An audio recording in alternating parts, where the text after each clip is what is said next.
اب وہ نئی فوج تیار کر رہا ہوگا۔ مزید احمد خاتون کہتی ہیں ہم نے جو کچھ نویان کے ساتھ کیا ہے اس کی خبر ہر طرف پھیل چکی ہے اور اس کی خبر کونیا تک پہنچ چکی ہے۔ مزید وہ کہتی ہیں اب ہمارے قبیلے کے لوگ خوش ہیں، اب منگولوں سے ڈرنے کی بجائے ان لوگوں میں امید پیدا ہو گئی ہے۔ اس پر مہدین کہتا ہے کہ نویان لوگوں کی امید کو مارنے کے لیے پوری کوشش کرے گا۔ یہ سن کر گندگتو کہتا ہے کہ مہدین صاحب آپ بالکل ٹھیک کہہ رہے ہیں، اسی لیے میں اس کو اس کے بل میں ہی مارنا چاہتا ہوں، اس طرح ہمارا قبیلہ نویان کے حملوں سے بچ جائے گا اور یہ موقع مجھے حمزہ فراہم کرے گا۔ جس پر سردار خوشنود کہتے ہیں تمہاری سوچ درست ہے اور مجھے امید ہے کہ حمزہ تمہیں دوبارہ دھوکہ نہیں دے گا۔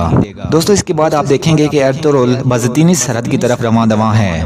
اسی دوران ایک شخص جنگل میں بھاگ رہا ہے اور اس پر بہت سے شخص حملہ کر دیتے ہیں اور اسے قتل کرنے کی کوشش کر رہے ہیں۔ اسی دوران وہاں ایرتغرل آ جاتا ہے اور ایرتغرل ان سے کہتا ہے تم لوگ کون ہو اور اس زخمی شخص کو کیوں مار رہے ہو؟ جس پر وہ لوگ کہتے ہیں اے ترک یہ تمہارا مسئلہ نہیں ہے، اور پھر ان میں سے ایک کہتا ہے کہ اس ترک کو بھی مار دو۔ یہ سن کر ایرتغرل گھوڑے سے نیچے اترتا ہے۔ اسی دوران ایرتغرل کے سپاہی بھی وہاں پہنچ جاتے ہیں اور وہ ان لوگوں پر حملہ کر دیتے ہیں، جس کے بعد ایرتغرل اور اس کے سپاہی ان تمام حملہ آوروں کو قتل کر دیتے ہیں۔ اور پھر ایرتغرل اس زخمی شخص کے پاس آتا ہے اور کہتا ہے کہ بتاؤ بھائی یہ لوگ تم سے کیا چاہتے ہیں؟ جس پر وہ شخص کوئی جواب نہیں دیتا۔ ایرتغرل اس سے کہتا ہے کیا تمہیں اب بھی ہم پہ بھروسہ نہیں؟ ہم نے تمہاری جان بچائی ہے۔ جس پر وہ شخص کہتا ہے میری مدد کرو، وہ لوگ میرے شیخ صاحب اور باقی بزرگوں کو مارنے کی کوشش کریں گے۔ شیخ صاحب سفر پر ہیں، ان وحشیوں کا ایک گروہ شیخ صاحب کے پیچھے بھی گیا ہے۔ میں آپ لوگوں کی منت کرتا ہوں شیخ صاحب اگلے کاروان سرائے میں ہیں، جا کر شیخ صاحب کو بچا لیں۔ اس پر ایرتغرل اپنے سپاہیوں سے کہتا ہے گھوڑوں پر سوار ہو جاؤ۔ اس کے بعد ایرتغرل اور اس کے سپاہی کاروان سرائے کی طرف روانہ ہو جاتے ہیں۔ دوستو اس کے بعد آپ دیکھیں گے کہ منگول سپاہی تنگوت کی قیادت میں سلجان خاتون اور داؤد کو پکڑ کر نویان کی طرف لے کر جا رہے ہیں۔ اسی دوران سلجان خاتون اپنی آنکھوں سے پٹی ہٹاتی ہیں اور ایک منگول سپاہی پر حملہ کر دیتی ہیں اور وہاں سے بھاگتی ہیں۔ تنگوت جب یہ دیکھتا ہے تو وہ سلجان خاتون کے پیچھے بھاگتا ہے۔ سلجان خاتون بھاگتے بھاگتے ایک جگہ پہ گر جاتی ہیں اور تنگوت انہیں پکڑ لیتا ہے۔ سلجان خاتون تنگوت کے منہ پر زور زور سے تھپڑ مارتی ہیں، جس پر تنگوت کو بہت غصہ آتا ہے اور وہ بھی سلجان خاتون کو تھپڑ مارتا ہے۔ اس کے بعد حمزہ اور تنگوت سلجان خاتون کو باندھ دیتے ہیں۔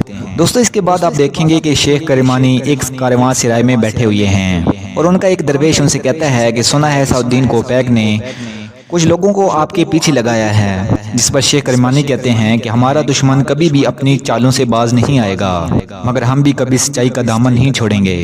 وہ مزید کہتے ہیں کہ ہم بازنطینی سرحد پر تجارت کو فروغ دیں گے اور ہم غریب لوگوں کی مدد کریں گے۔ اس کے بعد شیخ کرمانی اور اس کے ساتھ بیٹھے ہوئے لوگ کھانا کھانا شروع کر دیتے ہیں۔ دوستو اس کے بعد سعد الدین کوپیک کی طرف سے بھیجے گئے لوگوں میں سے ایک آدمی اٹھ کر دروازہ بند کر دیتا ہے اور اس کے بعد سعد الدین کوپیک کے لوگ شیخ کرمانی اور ان کے لوگوں پر حملہ کر دیتے ہیں اور پھر ان میں سے دو آدمی شیخ کرمانی کو پکڑ لیتے ہیں اور ایک شخص ان کے منہ میں زہر ڈالنے کی کوشش کر رہا ہے اور کہتا ہے کہ اب تمہاری زبان اور تمہاری جسم میں کوئی قوت باقی نہیں رہے گی۔ دوستو اسی دوران ایرتغرل اپنے سپاہیوں کے ساتھ آتا ہے اور اس دروازے کو توڑ دیتا ہے اور اندر داخل ہوتے ہی اپنا خنجر اس شخص کو مارتا ہے جو شیخ کرمانی کے منہ میں زہر ڈالنے کی کوشش کر رہا ہوتا ہے۔ اس کے بعد ایرتغرل اور اس کے سپاہی وہاں پہ موجود دوسرے لوگوں کو بھی قتل کر دیتے ہیں، جس پر شیخ کرمانی کہتے ہیں کہ یہ بہادر شخص کون ہے جنہوں نے ہماری جان بچائی؟ جس پر ایرتغرل کہتا ہے میں کئی قبیلے کے سردار سلیمان شاہ کا بیٹا ایرتغرل ہوں۔ پھر وہ کہتے ہیں کہ آپ کون ہیں؟ جس پر شیخ کرمانی کہتے ہیں میں کرمانی ہوں۔ یہ سن کر ایرتغرل اور اس کے سپاہی حیران ہو جاتے ہیں۔ دوستو اس کے بعد آپ دیکھیں گے کہ نویان ایک غار میں بیٹھا ہوا ہے۔ اسی دوران افراسیاب دو منگول سپاہیوں کے ساتھ وہاں آتا ہے اور ان منگول سپاہیوں نے سلجان خاتون کو پکڑا ہوا ہوتا ہے۔ افراسیاب سلجان خاتون کو نویان کے سامنے بٹھا دیتا ہے اور اس کی آنکھوں سے پٹی ہٹا دیتا ہے۔ نویان افراسیاب سے کہتا ہے یہ خاتون کون ہے؟ جس پر افراسیاب کہتا ہے کہ یہ گندگتو کی بیوی سلجان خاتون ہے۔ یہ سن کر نویان کو غصہ آ جاتا ہے اور وہ کہتا ہے او کتے، گندگتو کی جھٹلائی ہوئی بیوی کو لا کر تم سودا کرنے کی کوشش کر رہے ہو؟ جس پر افراسیاب کہتا ہے نویان گندگتو اسے نہیں چھوڑے گا۔ نویان کہتا ہے اگر گندگتو اس کے لیے نہ آیا تو میں تمہیں کتوں کے آگے ڈال دوں گا۔ سلجان خاتون کہتی ہیں تو تم ہو وہ نویان کتے جسے ہمارے قبیلے کے سپاہیوں نے حملہ کر کے توڑ دیا۔ یہ سن کر نویان کو غصہ آ جاتا ہے اور وہ سلجان خاتون کے منہ پر تھپڑ مارتا ہے اور پھر منگول سپاہی سپاہی آ کر سلجان خاتون کو وہاں سے لے جاتے ہیں۔ افراسیاب مزید کہتا ہے کہ میں حمزہ کو بھی لے کر آیا ہوں۔ اسی دوران وہاں حمزہ بھی آتا ہے اور نویان کہتا ہے کہ یہاں آؤ میرے وفادار حمزہ، آ جاؤ میرے پاس بیٹھو، اور پھر حمزہ نویان کے پاس آ کر بیٹھ جاتا ہے اور پھر نویان حمزہ سے کہتا ہے کہ حمزہ تم کیسے بھاگے قبیلے سے، مجھے اس بات کا تجسس ہے۔ جس پر حمزہ کہتا ہے کہ میں نے گندگتو کو بولا کہ افراسیاب غدار ہے، میں نے اسے کہا کہ میں نے اپنے قبیلے کے ساتھ جو کچھ کیا مجھے اس پر شرمندگی ہے، مجھے ایک اور موقع دو، میں نویان کا سر تمہارے پاس لاؤں گا۔ پھر حمزہ مزید کہتا ہے کہ گندگتو نے بے وقوفوں کی طرح مجھ پر اعتبار کر لیا، جس پر نویان کہتا ہے کہ زبردست حمزہ، تم نے بہت اچھا کام کیا ہے۔ دوستو اسی دوران سلجان خاتون غصے میں حمزہ کی طرف بھاگتی ہے۔ نویان کہتا ہے کہ اس عورت کی طرف دیکھو، میں اس عورت کو اپنا برا ترین دشمن بھی نہ بناؤں۔ وہ مزید کہتا ہے کہ اس عورت سے تو شیطان بھی پناہ مانگتا ہوگا۔ اس کے بعد تنگوت نویان سے کہتا ہے کہ میرے پاس بھی آپ کے لیے ایک تحفہ ہے۔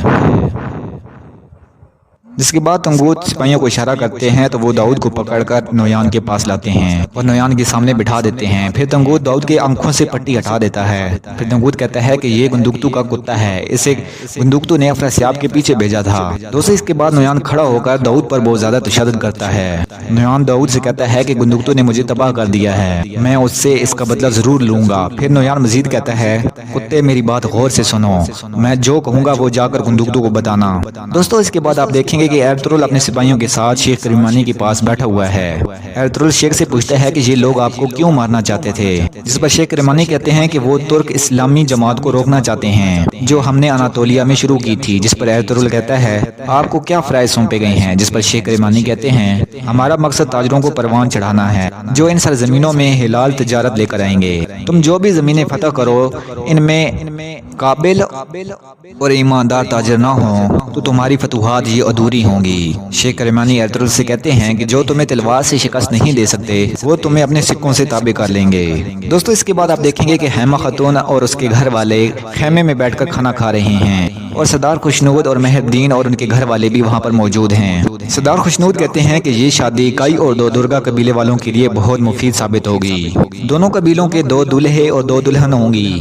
دوستو وہاں پر حلیمہ سلطان بہت پریشان بیٹھی ہوتی ہیں، جبکہ سمر تقیم حلیمہ سلطان کو پریشان حالت میں بیٹھے دیکھ رہا ہے۔ حلیمہ سلطان وہاں سے اٹھ کر کھانا لینے کے لیے جاتی ہیں تو سمر تقیم بھی ان کے پیچھے آتا ہے۔ سمر تقیم حلیمہ سلطان سے کہتا ہے کہ حلیمہ سلطان آپ کا منہ کیوں لٹکا ہوا ہے، کیا بات ہے؟ جس پر حلیمہ سلطان کہتی ہیں جناب سلجان خاتون آج پورا دن نظر نہیں آئی، میں اس وجہ سے پریشان ہوں۔ جس پر سمر تقیم کہتا ہے جب میں بیمار تھا تو وہ میرے آگے پیچھے تھیں، لیکن میں ٹھیک ہونے کے بعد میں نے بھی انہیں نہیں دیکھا۔ دوستو اس کے بعد حلیمہ سلطان واپس جا کر دسترخوان پر بیٹھ جاتی ہیں۔ اسی دوران تنگوت خیمے میں داخل ہوتا ہے اور کہتا ہے کہ داؤد آیا ہے اور وہ گندگتو صاحب سے ملنا چاہتا ہے، جس پر حیمہ خاتون کہتی ہیں اسے اندر بھیجو۔ دوستو جب داؤد زخمی حالت میں اندر داخل ہوتا ہے تو گندگتو سے دیکھ کر اس کے پاس جاتا ہے اور اس سے کہتا ہے داؤد کیا ہوا ہے، جس پر داؤد کہتا ہے کہ بھائی نویان نے سلجان خاتون کو اغوا کر لیا ہے۔ یہ سن کر وہ سب حیران ہو جاتے ہیں اور حیمہ خاتون جلدی سے داؤد کے پاس آتی ہیں اور کہتی ہیں کہ انہوں نے سردار کی بیوی اور میری بیٹی کو کیسے اغوا کر لیا۔ پھر گندگتو کہتا ہے کہ مجھے بتاؤ یہ سب کچھ کیسے ہوا، جس پر داؤد کہتا ہے کہ افراسیاب اپنے سامان میں سلجان خاتون کو بھی اغوا کر لے گیا تھا۔ پھر وہ مزید کہتا ہے کہ نویان نے مجھے قتل کرنے کی بجائے آپ کو اطلاع دینے کے لیے بھیج دیا، جس پر گندگتو کہتا ہے کہ کیسی اطلاع؟ پھر حیمہ خاتون کہتی ہیں وہ جانور میری بیٹی سے کیا چاہتا ہے، جس پر داؤد کہتا ہے کہ نویان نے کہا ہے کہ یہ خبر میں صرف گندگتو بھائی کو بتاؤں، جس پر گندگتو داؤد کو ساتھ والے خیمے میں لے جاتا ہے اور پھر داؤد سے کہتا ہے کہ بتاؤ نویان کتا کیا چاہتا ہے، جس پر داؤد کہتا ہے کہ نویان نے آپ کو جنگل میں بلایا ہے۔ گندگتو کہتا ہے کہ وہ سلجان کے بدلے میں کیا چاہتا ہے۔ داؤد کہتا ہے کہ نویان کو جو چاہیے وہ سمر تقیم کے پاس ہے۔ گندگتو کہتا ہے کیا ہے وہ، جس پر داؤد کہتا ہے کہ بھائی یہ مجھے بھی نہیں معلوم، لیکن نویان نے مجھے کہا ہے کہ آپ اکیلے آئیں، اگر آپ کے ساتھ کوئی اور آیا تو وہ سلجان خاتون کو قتل کر دے گا۔ جس پر گندگتو داؤد سے کہتا ہے ٹھیک ہے تم جاؤ۔ اس کے بعد داؤد اور گندگتو اس خیمے میں آتے ہیں جہاں باقی لوگ بھی موجود ہوتے ہیں۔ حیمہ خاتون گندگتو سے کہتی ہیں کہ بیٹا وہ نویان کتا تم سے کیا چاہتا ہے، جس پر گندگتو کہتا ہے کہ امی جان نویان کو جو کچھ چاہیے وہ سمر تقیم کے پاس ہے، جس پر سمر تقیم کہتا ہے کہ میرے پاس اس کتے کو دینے کے لیے اپنی جان کے سوا اور کچھ بھی نہیں ہے۔ اسی دوران گندگتو کو خیال آتا ہے کہ حمزہ نے اسے کہا تھا نویان آپ کے بھائی سمر تقیم سے بہت نفرت کرتا ہے کیونکہ آپ کے بھائی نے نویان کو دھوکہ دیا ہے۔ اس کے بعد گندگتو کو سمر تقیم کی وہ بات یاد آتی ہے جو اس نے کہا تھا کہ وہ اتنے سالوں سے چنگیز خان کے گھوڑوں کی دیکھ بھال کرتا ہے۔ اس کے بعد گندگتو غصے سے سمر تقیم کے گرباں پکڑ لیتا ہے اور کہتا ہے سمت کیم تم بالکل ایترول کی طرح ہو، جب تم چلے گئے تھے تو ہم سب پریشان تھے اور اب تم واپس آ گئے ہو تو ہمارے زخموں کو چین نہیں آیا، بلکہ سب سے بڑھ کر تم مزید مسئلے لے آئے۔ جس پر سمت کیم کچھ بولنے لگتا ہوتا ہے مگر گندگتو غصے سے اسے خاموش کرا دیتا ہے اور غصے سے وہاں سے چلا جاتا ہے۔ تو دوستو آج کی ویڈیو میں بس اتنا ہی، امید کرتا ہوں آپ کو ویڈیو پسند آئی ہوگی۔ اگلی قسط دیکھنے کے لیے ہمارے چینل کو سبسکرائب کریں اور بیل آئیکن ضرور پریس کریں۔ تب تک کے لیے اللہ حافظ۔